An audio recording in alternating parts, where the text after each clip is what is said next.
Assalamualaikum warahmatullahi wabarakatuh. Hai sahabat Kempu, kenalkan saya Dr. Evi Rimawati Apidian, spesialis mata. Semoga kita selalu diberi kesehatan ya dalam kondisi pandemi ini.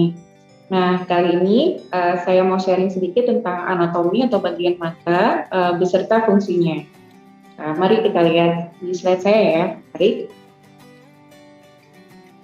Oke, seperti yang dilihat, jadi pada saat kita melihat mata, maka yang akan kita lihat adalah bagian permukaan, bagian depan mata. Nah, bagian dari depan sendiri itu kalau kita runtut dari luar itu ada kelopak mata atau palpebra, ya. Kemudian begitu kita masuk ke dalam, kita akan melihat konjungtiva. Jadi konjungtiva adalah bagian yang warna putih ini. Kemudian masuk selanjutnya adalah bagian bening mata atau kita sebut dengan kornea. Jadi ini adalah kornea. Kemudian di dalamnya ada bilik mata depan. Nah, kemudian selanjutnya adalah iris atau selaput pelangi. Nah, yang ini yang berwarna-warni. Kemudian di tengahnya ada pupil atau manik mata. Nah, di dalamnya lagi ada lensa. Oke, nah kita lanjut. Begitu kita dalam kondisi mau memotong ya dari mata, maka di dalamnya di belakang lensa ini, di belakang lensa, kita akan menemukan badan kaca atau yang disebut dengan vitreous, kemudian ada retina, ya, ada retina, kemudian ada makula, dan ada nerve optik atau yang kita sebut dengan saraf optik mata. Oke, kita akan mengupas satu-satu. Nah, ini adalah palpebra ya. Palpebra atau kelopak mata itu merupakan lipatan kulit yang lunak yang menutupi dan melindungi bagian mata.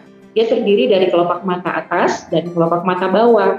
Nah, di bagian kelopak-kelopak tersebut itu ada beberapa kelenjar atau glandula seperti sebaceous, kemudian mole atau Zeiss. Ada juga meibomian. Pada kelopak-kelopak mata ini juga ada silia atau bulu mata.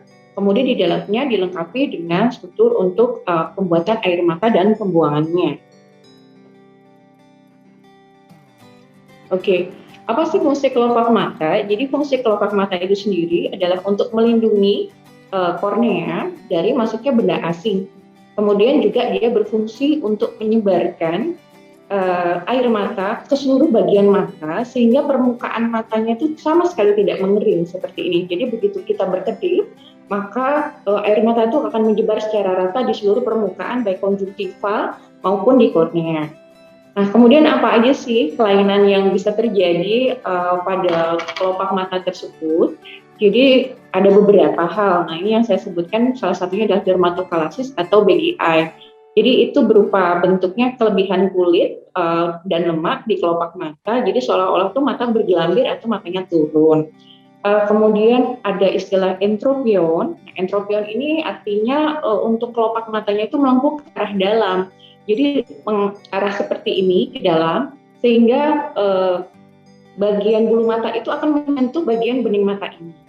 Kemudian kebalikannya adalah ektropion. Jadi kalau ektropion artinya kelopak matanya arahnya keluar, gitu. Kemudian ada Bell's palsy, itu biasanya rasa berkedut atau tidak nyaman di sekitar kelopak mata yang disebabkan karena adanya gangguan sistem saraf. Nah, kemudian di luar yang saya sebutkan tadi, ada juga beberapa kelainan di kelopak mata yang disebabkan kalau infeksi atau peradangan. Nah, contohnya nih yang nomor satu adalah blefaritis. Jadi blefaritis itu adalah peradangan di sekitar kelopak mata yang bagian ujung ya, bagian ujung. Nah itu dia di situ infeksi, jadi rasanya nggak nyaman seperti itu. Terus kadang-kadang kalau bangun pagi serasa lengket ya.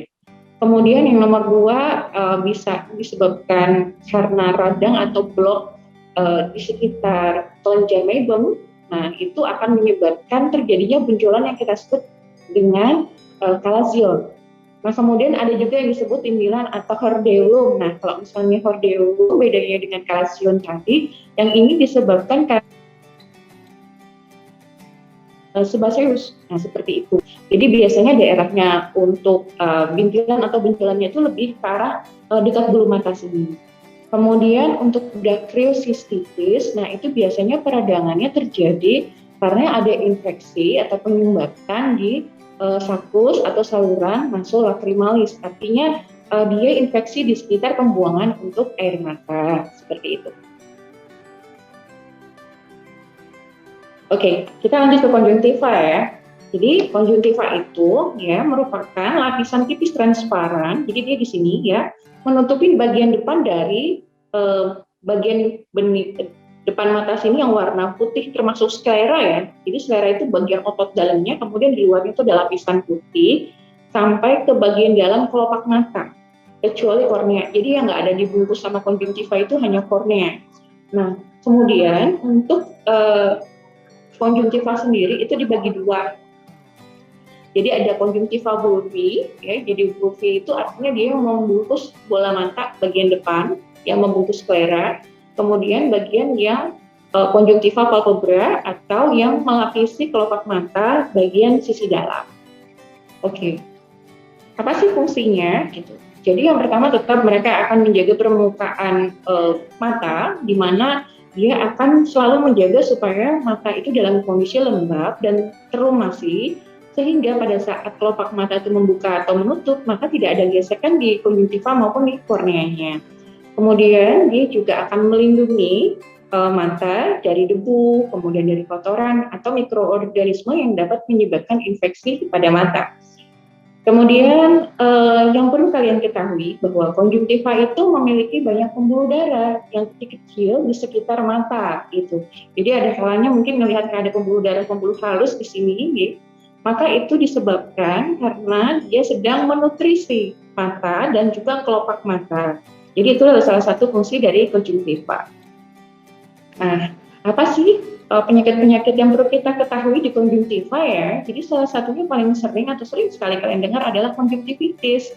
Nah, konjungtivitis sendiri atau mata merah atau pink eye, nah itu disebabkan oleh kondisi di mana pada konjungtiva, jadi pada konjungtiva yang mata itu dia mengalami peradangan. Nah, kemudian akan menyebabkan jadi matanya merah. Nah, penyebabnya sendiri macam-macam. Jadi konjungtivitis itu ada konjungtivitis bakteri, ada konjungtivitis alergi. Nah, tergantung sama penyebabnya. Tapi yang paling sering tampak adalah mata itu merah, ya kadang-kadang bengkak, tapi dia tidak mengalami gangguan penglihatan. Artinya penglihatan akan tetap sama seperti kondisi awal. Nah, kemudian yang nomor 2, yang saya jelaskan tentang perdarahan konjungtiva. Nah, pendarahan konjungtiva itu biasanya bangun pagi atau habis trauma gitu ya, ada benturan, tiba-tiba bangun pagi di sini merah nih. Jadi daerah sininya tuh langsung merah gitu. Merah gitu, serem banget gitu ya, merah semua atau hanya merah beberapa sisi, tergantung berapa besar perdarahan yang terjadi karena pecahnya pembuluh darah di konjungtiva tersebut. Nah, salah satu trigger atau yang bisa mencetus untuk terjadinya perdarahan konjungtiva adalah adanya kondisi predisposisi hipertensi. Jadi dalam kondisi hipertensi itu dapat menyebabkan pecahnya pembuluh darah di konjungtiva, bisa juga karena trauma, ya seperti itu. Kemudian pada saat kita bersin atau kita ada riwayat batuk yang terus-menerus sehingga tekanannya tinggi ke pembuluh darah, itu juga dapat menyebabkan perdarahan di konjungtiva ya. Oke, kita lanjut. Nah, ini adalah trakoma. Trakoma ini adalah juga salah satu kelainan yang ada dan terjadi di konjungtiva, dan ini disebabkan oleh bakteri namanya Chlamydia trachomatis. Nah, yang paling menyeramkan dari kondisi konjungtiva yang konjungtivitis yang satu ini adalah dia dapat merusak apabila tidak diobati itu sampai ke bagian kornea. Kenapa? Karena pada saat trakoma tidak diobati, maka yang terjadi adalah kerusakan dari kelopak mata sehingga arah bulu mata itu akan menggores bagian bening mata atau kornea. Akhirnya kornea jadi luka. Maka pada saat ada trakoma wajib diobati ya. Oke, kita lanjut. Nah, sekarang kita akan bicara tentang petrigium. Nah, petrigium atau selaput, dia berbentuk segitiga, di mana ini adalah salah satu pertumbuhan yang tidak normal dari konjungtiva. Jadi konjungtivanya tumbuh. Konjungtivanya tumbuh disebabkan karena peradangan atau paparan kronis, biasanya dari debu gitu atau angin yang kencang, sehingga akhirnya selnya tumbuh ke arah bagian bening mata atau kornea. Nah, gradasinya macam-macam. Ada yang grade 1 berarti dia belum masuk ke bagian bening mata. kemudian grade 2 dia sudah masuk, ada yang grade 3 atau 4 yang artinya sudah mengenai bagian pupil, jadi di tengah. Nah, kemudian tumbuhnya macam-macam. Ada yang bisa dilihat di gambar saya, jadi ada yang hanya di satu sisi, ya, di bagian dalam atau bagian luar, ada juga yang di satu mata mengenai sisi dalam dan sisi luar sekaligus. Jadi harus diterapi ya. Oke, selanjutnya kita akan mengenali kornea. Kornea adalah bagian yang terluar ya dari mata, jadi dia adalah bagian bening ini, bagian bening dari mata. Nah, dia ini berupa bentuknya kubah, ya, bentuknya kubah. Kalau dari samping kelihatan dia bentuknya kubah, dan dia akan menutupi bagian depan mata. Karena dia bening, maka dia merupakan salah satu bagian dari refraksi yang akan membantu untuk masuknya cahaya ke dalam mata. Nah, bisa kalian perhatikan di sini. Berbeda dengan konjungtiva yang ada pembuluh darahnya, maka di kornea tidak ada pembuluh darahnya, jadi dia bening. Nah, kemudian kornea sendiri terbagi jadi 6 lapisan. Yang pertama, yang paling luar di sini ya. Jadi kalau saya lepas begini, dari bagian luar sampai ke dalam, ya. Jadi dari luar sampai ke dalamnya itu ada 6 lapisan. Yang paling luar adalah epitel dan yang paling dalam adalah endotelium. Nah, ketebalan kornea ini ya amat sangat mempengaruhi kondisi kekuatan dari korneanya sendiri, gitu. Dan karena kornea ini memiliki banyak sekali ujung saraf, maka dia amat sangat sensitif. Jadi apabila kalian korneanya mengalami atau terkena sesuatu, maka akan sangat terasa. Jadi contohnya misalnya pas keliripan atau kena debu gitu ya, bisa amat terasa deh. Jadi entah itu berair atau terasa seperti ada benda mengganjal atau langsung merah, itu adalah sensasi yang akan diberikan begitu ada benda yang menyentuh ujung saraf dari kornea.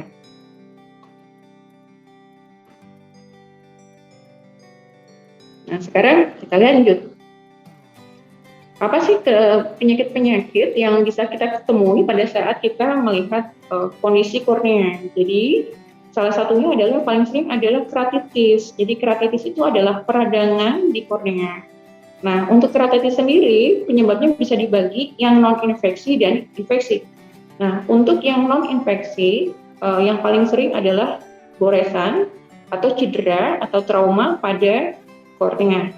Bisa juga disebabkan oleh pemakaian kontak lens atau xerophthalmia atau bisa juga disebut kekurangan vitamin A atau juga karena dry eye.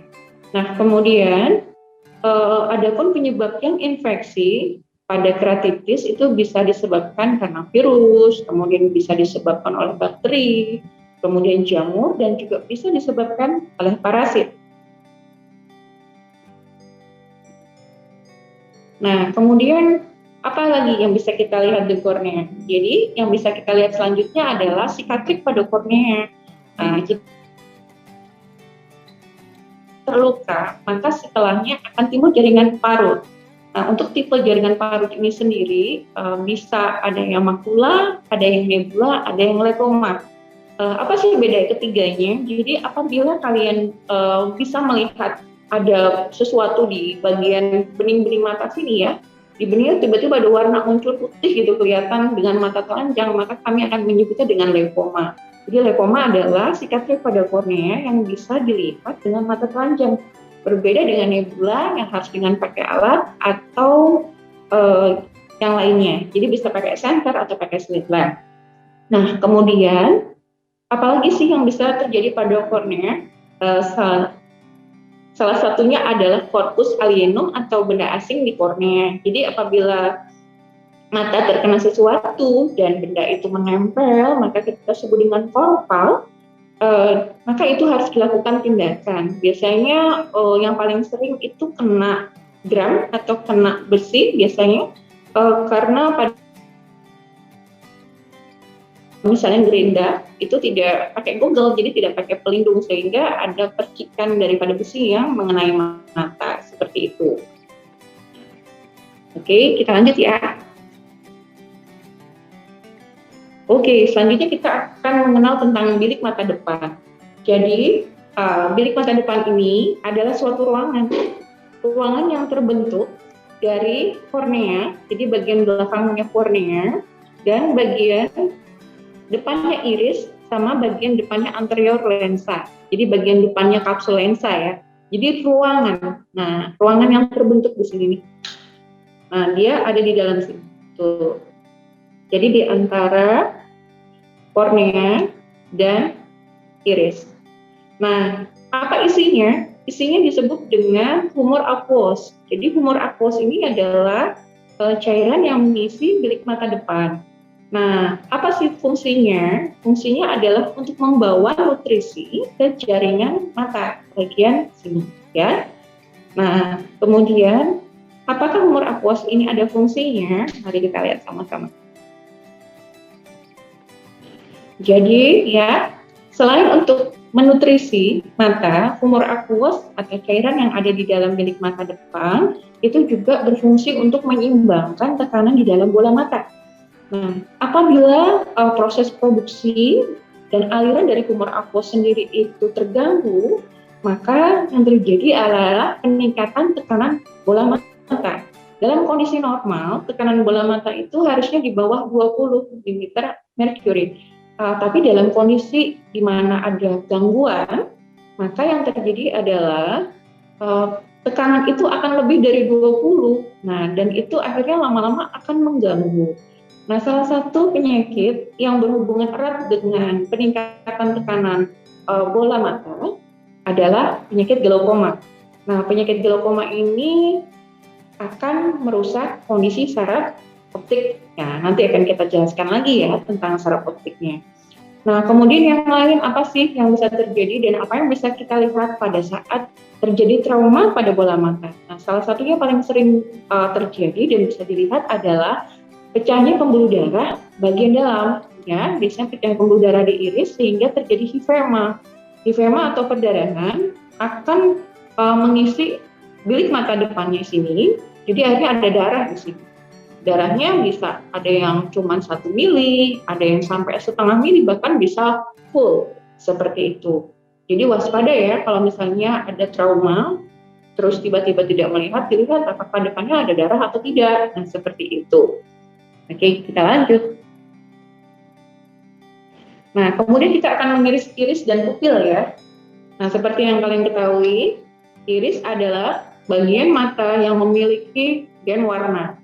Nah, jadi macam-macam ya warnanya. Kalau kita di Indonesia tuh lebih banyak warnanya coklat atau coklat kehitaman. Nah, kalau di luar negeri macam-macam, ada yang abu-abu gitu ya, terus ada yang hazel, ada yang biru. Nah, iris ini sendiri ya, dia fungsinya adalah mengontrol jumlah cahaya yang masuk ke dalam mata dan itu akan dibantu oleh pupil. Pupil ini besar kecilnya dipengaruhi oleh iris. Nah, kenapa begitu? Karena dia saling berhubungan satu sama lain. Nah, mari kita kenal pupil ya. Jadi pupil ini adalah lubang kecil di tengah iris yang berfungsi untuk mengatur banyak atau sedikitnya cahaya yang masuk ke dalam bola mata. Nah, dalam kondisi normal, diameter pupil ini hanya 3-4 mili. Pada saat ada kondisi lain, maka lebarnya bisa lebih dari 4 mili. Seperti itu.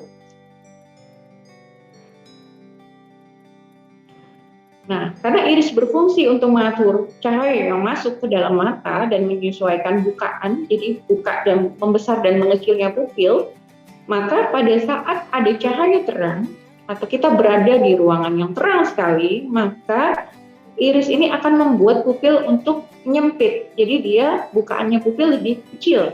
Jadi dia akan mengecil dan dia akan membatasi jumlah cahaya yang masuk.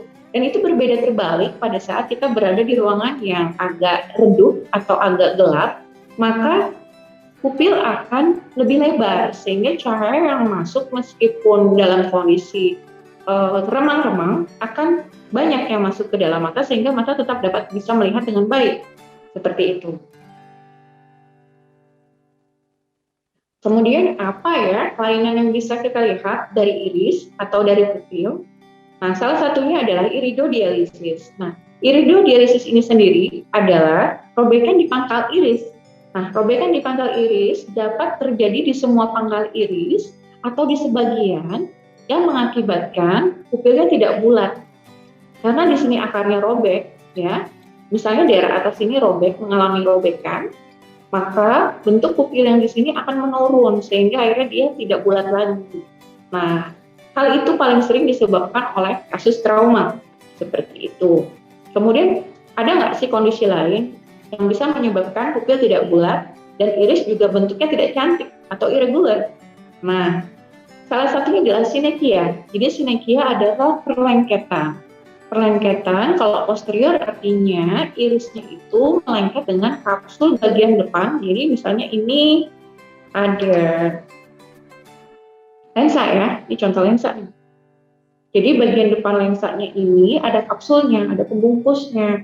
Nah, pembungkusnya ini nempel sama iris ya, maka dia akan menyebabkan bentuk daripada pupilnya tidak bulat, biasanya agak seperti ada perlekatan di sudut-sudutnya.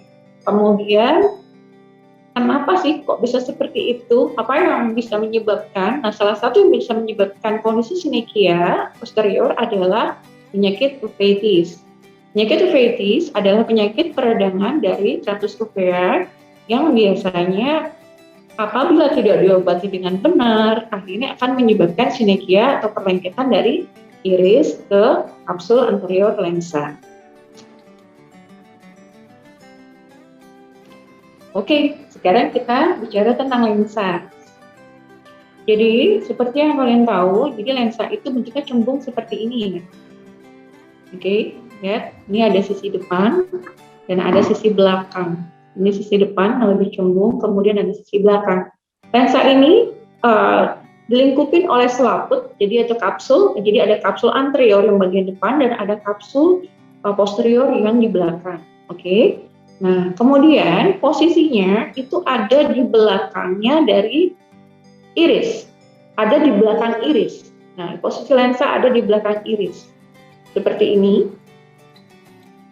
Nah, fungsi daripada lensa ini adalah mengatur fokusnya cahaya, sama seperti lensa kamera. Lensa mata juga berfungsi untuk memfokuskan cahaya yang masuk, sehingga cahaya itu akan tepat dijatuhkan di retina, dijatuhkan di retina. Oke, sampai di situ.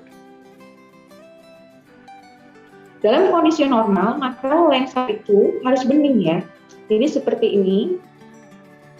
Pada saat kita masih muda, normalnya bening, kecuali umur kita di atas 45 tahun ke atas dan sudah ada proses yang lain degeneratif, itu bisa mulai terbentuk katarak. Kemungkinan juga sih bisa terjadi kondisi-kondisi lain, misalnya masih muda tapi sudah putih, bisa kondisi misalnya ada penyakit lain yang menyertai sehingga terjadi kekeruhan pada lensa. Bisa juga terjadi trauma sehingga kondisi lensa sempat bergoyang dan akhirnya merubah protein dari lensa dan akhirnya menyebabkan kekeruhan pada protein lensa dan menyebabkan katarak dini. Itu mungkin. Kemudian apalagi yang bisa mempengaruhi? Yang mempengaruhi juga bisa dipengaruhi oleh penggunaan obat-obatan atau salah penggunaan obat tetes mata ya tanpa instruksi dokter sehingga menyebabkan kekeruhan dini pada lensa. Oke.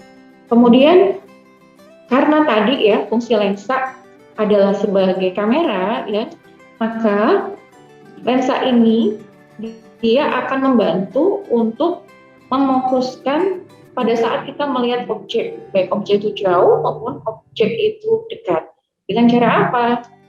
Dengan cara lensa ini memipih atau mencembung sehingga cahaya yang diterima oleh lensa dapat dijatuhkan tepat di depan retina.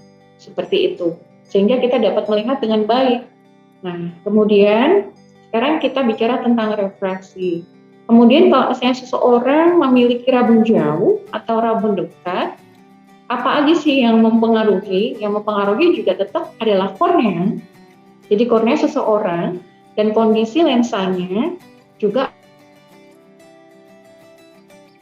tepat atau tidak di belakang untuk menyentuh bagian retina. Nah, pada saat seseorang itu rabun jauh, biasanya bayangannya itu tidak pas untuk dijatuhkan di retina, jadi agak di belakang, ada agak di depan ya, sehingga bisa, kalau di depan dia berarti miopia, kalau terlalu di belakang berarti dia hiperopia. Nah, seperti itu makanya perlu dikoreksi dengan kacamata atau dengan operasi surgery untuk kornea. Nah, kemudian seiring dengan bertambahnya usia, lensa akhirnya juga kehilangan elastisitas ya. Jadi dia nggak bisa mencembung atau memipih lagi untuk memfokuskan cahaya ke retina. Nah, dalam kondisi seperti itu kita menyebutnya dengan presbiopia. Jadi presbiopia adalah kondisi hilangnya elastisitas atau kemampuan dari lensa untuk memfokuskan objek itu. Nah, makanya ada istilah presbiop dan perlu dikoreksi dengan kacamata wajah. Oke, kita lanjut. Nah, ini khusus tentang katarak. Jadi katarak secara umum dipengaruhi oleh kondisi degenerasi atau penuaan, di mana katarak itu sendiri biasanya akan menyebabkan penurunan penglihatan, dan itu disesuaikan dengan grade atau beratnya kekeruhan pada lensa. Jadi untuk katarak macam-macam ya. Jadi dalam kondisi awal bening seperti ini, kemudian dalam proses degenerasi yang bisa terjadi adalah kekeruhan lensa. Nah, seperti ini warnanya agak kekuningan begitu. Ini namanya katarak, contoh katarak imatur ya. Jadi kataraknya masih tidak terlalu tebal, tapi sudah mengganggu. Jadi pada saat melihat itu biasanya sudah buram. Nah, kemudian ini katarak yang kami dibedakan mungkin agak susah ya. Jadi yang ini yang amat sangat matang. Nah, di foto saya ini ada nih satu ya, yang di sisi sebelah bawah itu ada yang putih banget. Nah, itu kataraknya sudah matang sekali. Nah, kemudian bisa juga dalam kondisi seperti ini, jadi bagian tepi-tepinya dan bagian depan kesannya tidak katarak, tapi bagian belakangnya sudah terbentuk katarak. Nah, seperti ini. Nah, ini adalah kataraknya ya di belakang. Itu seperti gambar saya yang ada di slide. Jadi, kalau untuk kondisi katarak, kami harus memeriksa kondisi lensa dalam kondisi manik mata terbuka. Jadi, harus dilebarkan dulu manik matanya untuk mengetahui bagaimana kondisi kekeruhan lensa seseorang. Karena kadang-kadang dari depan tampaknya baik-baik saja, ternyata dalam kondisi belakangnya sudah terbentuk kekeruhan lensa seperti itu. Jadi memang harus diperiksa ya. Oke, kita masuk ke badan kaca atau vitreous. Oke. Nah, badan kaca atau vitreous adalah cairan yang akan mengisi rongga di belakang bola mata. Dan dia posisinya adalah di belakang lensa dan menyentuh bagian retina belakangnya. Kalau yang di depan tadi di bilik mata depan, ini di BMD ada humor aqueous, maka yang di dalam sini ada namanya vitreous atau badan kaca. Sama, dia bentuknya juga seperti jelly begitu, ya. Dan bisa dalam kondisi sudah ada degenerasi atau misalnya penuaan, ini bagiannya yang tadinya bentuknya jelly itu lama-lama bisa encer. Nah, kemudian bisa nggak sih ada kelainan? Bisa. Dalam kondisi normal harusnya dia warnanya bening, tapi dalam kondisi misalnya ada masalah misalnya perdarahan, ya, vitreous juga bisa berubah loh, ada perdarahannya. Nah, salah satu yang menyebabkan adalah diabetes. Seperti itu. Kemudian mari kita lihat lagi selanjutnya. Nah, kemudian ini saya mau bicara tentang retina dan saraf optik. Oke, kita bicara bagian belakangnya mata ya. Jadi ini adalah retina ya yang kalian lihat di belakang ini. Jadi retina ini ada vaskuler, jadi ada pembuluh darah, arteri dan venanya. Nah, kemudian di luar itu dia juga punya namanya bintik buta atau makula. Nanti saya akan jelaskan di belakang. Kemudian ini adalah saraf optik. Jadi atau saraf mata ya, bilang juga nervus 2, yang mungkin kalian pernah dengar kalimat itu. Nah, retina sendiri suatu jaringan yang amat sangat peka sekali terhadap cahaya dan dia akan melapisi bagian anatomi mata itu bagian belakang. Nah, sel-sel retina ini ya, itu bisa mengubah cahaya yang masuk tadi yang dari kornea, kemudian masuk ke lensa, terus ke vitreus, kemudian itu dia bisa berubah menjadi impuls listrik. Jadi cahaya dirubah jadi impuls listrik oleh sel-sel yang ada di retina. Nah, kemudian setelah dia itu sampai, maka dia akan dibawa ke saraf optik, ya, kemudian untuk diteruskan ke otak, sehingga akan memberikan gambaran atau objek pada mata kita, seperti itu. Jadi proses melihat itu seperti itu. Nah, kemudian, ya, nah ini yang kita sebut dengan jaras penglihatan. Oke, ini adalah jaras penglihatan. Apa sih jaras penglihatan itu? Jadi proses untuk bisa melihat seseorang, kita perlu semuanya. Jadi bukan sebagian-bagian mata aja yang bagus, tapi dari depan sampai belakang sampai ke otak itu harus bagus semua. Jadi kita ulang ya.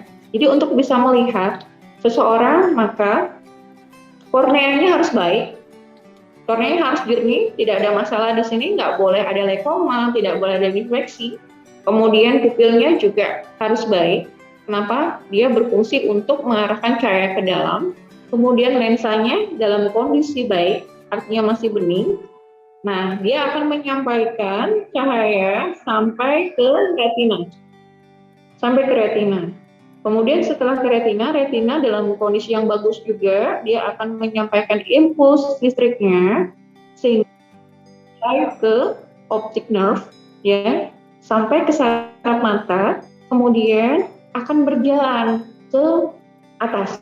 Jadi akan sampai ke optik chiasma yang ada di dalam sini ya, ada di dalam tuh di bagian otaknya kita, kemudian jalan lagi ke traktus optik, kemudian akan ke lateral geniculate, kemudian dia akan sampai ke visual cortex atau area 17.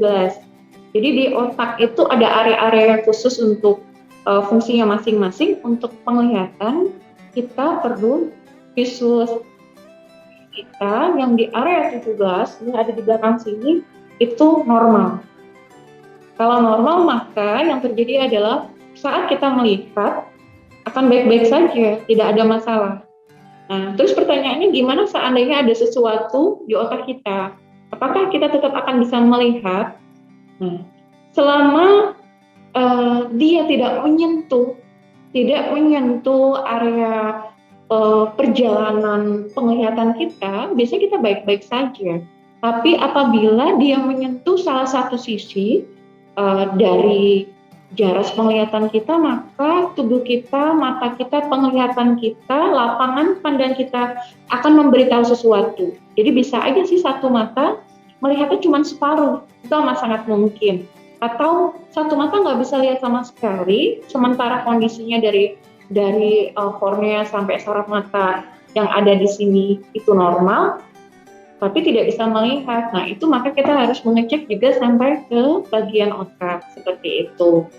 Nah, biasanya yang bisa menyebabkan gangguan di visual pathway akibat di otaknya ada masalah, itu salah satunya bisa dalam bentuk tumor atau ada perdarahan, bisa juga disebabkan karena misalnya ada stroke yang kebetulan mengenai daerah visual cortex, seperti itu. Nah, kemudian untuk retinanya sendiri gimana nih gitu? Ada nggak sih kelainan-kelainan di retina? Oh bisa, jadi karena tadi saya sebutkan bahwa retina itu memiliki arteri dan vena atau pembuluh darah, maka yang bisa terjadi adalah oklusi. Jadi oklusi itu artinya tersumbat. Jadi pembuluh darah di retina di sini bisa tersumbat loh. Nah, apabila tersumbat, maka yang terjadi adalah penurunan penglihatan segera. Jadi dia langsung turun gitu. Nah, itu harus segera ditangani. Retina adalah terinfeksi virus sitomegalovirus ya. Nah, maka dia akan menimbulkan gejala namanya retinitis. Nah, itu juga biasanya akan mempengaruhi penglihatan. Kemudian ada lagi yang lain adalah luka atau robek pada retina. Mungkin kalian pernah dengar, oh sarafnya putus, nah atau sarafnya lepas. Nah, itu bisa disebabkan karena robekan atau luka pada retina, seperti itu. Kemudian ada juga istilah retinopati diabetik ya. Jadi retinopati diabetik itu biasanya terjadi pada pasien yang mengalami diabetes. Nah, kemudian karena diabetesnya itu atau gula darahnya tinggi, kemudian jarang berobat, maka akhirnya akan mempengaruhi saraf mata khususnya di retina. Nah, biasanya terjadi bisa perdarahan, ya, bisa kelihatan. Makanya orang diabetes juga perlu di-screening untuk melihat apakah kondisi retinanya baik-baik saja atau tidak. Nah, kemudian penyakit yang lain yang bisa ada di retina adalah retinoblastoma. Pernah dengar tentang tumor di mata? Nah, ini salah satunya adalah retinoblastoma ya. Jadi retinoblastoma itu adalah kanker pada retina yang biasanya terjadi pada anak kecil. Nah, biasanya didapatkan antara umur 1 sampai 2 tahun. Nah, maka semakin dini pendeteksiannya, jadi semakin dini kita mendapatkan eh, adanya retinoblastoma di dalam mata, maka prognosis pada anaknya lebih baik. Jadi jangan tunggu lama-lama untuk periksa mata. Nah, kemudian ada pernah dengar bayi prematur kan? Nah, pada bayi prematur, maka yang bisa terjadi adalah retinopati prematur itu. Jadi ROP namanya. Nah, pada bayi-bayi yang lahir di bawah 28 minggu atau berat badan kurang dari 1.500 gram, maka disarankan dan di-screening untuk memeriksa juga retina gitu. Karena pertumbuhan retinanya adik bayi yang kurang dari 28 minggu itu masih belum sempurna, jadi harus diperiksa retina. Seperti itu. Oke, kita bicara tentang makula. Apa sih makula itu? Jadi ada bagian dari retina yang disebut dengan makula atau bintik buta. Jadi posisinya itu di sini. Hanya seperti cekungan kecil kalau disentuh, tapi dia amat sangat krusial, dia amat sangat penting begitu Bu kita, pada mata kita. Kenapa? Karena yang sensitif ini ya adalah penglihatan sentral. Jadi penglihatan tengah. Dan di dalam makula terdapat oh, titik kecil lagi, namanya fovea. Jadi fovea itu terletak di pusat dari makula dan fungsinya adalah untuk penglihatan detail yang paling tajam di mata kita, seperti itu. Nah, kenapa makula ini amat sangat berperan penting gitu ya? Karena sel fotoreseptornya dia itu memiliki kemampuan yang tinggi untuk mendeteksi cahaya dan akan mengirimkannya ke dalam otak. Jadi kalau retina itu berfungsi di penglihatan perifer atau tepi, maka makula amat sangat berperan pada penglihatan sentral atau tengah. Nah, dengan kata lain, makula kita itu memiliki peran yang sangat penting untuk penglihatan warna detail dari suatu objek. Jadi kalau misalnya kondisinya retinanya bagus tapi makulanya bermasalah, apa yang terjadi? Maka kita bisa melihat, namun untuk bagian tengah akan terhalang seperti itu. Contohnya pada pasien dengan edem makula atau makulanya bengkak ya, bisa disebabkan karena beberapa hal, bisa karena gangguan misalnya central serous contohnya, maka yang terlihat adalah pasien akan melihat seperti ada bayangan hitam, jadi di tengah penglihatannya, jadi penglihatannya itu tertutup di tengah. Itu amat sangat mengganggu. Kalau misalnya tidak segera diobati, maka pasien akan tetap bisa melihat di tepi-tepi, tapi daerah tengahnya akan tertutup seperti itu. Dan ketajaman untuk warna juga amat sangat berkurang di saat kita menderita sesuatu di bagian makula kita. Gitu. Jadi dia amat sangat penting ya. Nah, kemudian dalam kondisi kita sudah mengalami penuaan atau degenerasi, maka makula kita pun bisa berubah. Jadi dia mengalami penuaan juga gitu, dan itu disebut dengan degenerasi makula. Nah, seperti itu.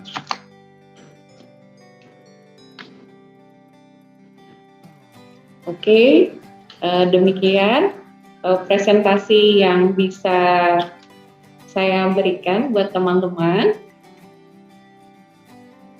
itu adalah sekitar share ya, jadi share tentang anatomi mata. Nah, semoga info yang saya berikan tadi, sahabat-sahabat kampus semua itu bisa lebih peduli dan lebih aware pada kesehatan matanya ya. Dan ternyata begitu mengetahui tentang mata, kita semua tahu bahwa ternyata mata itu manfaatnya luar biasa untuk kehidupan kita.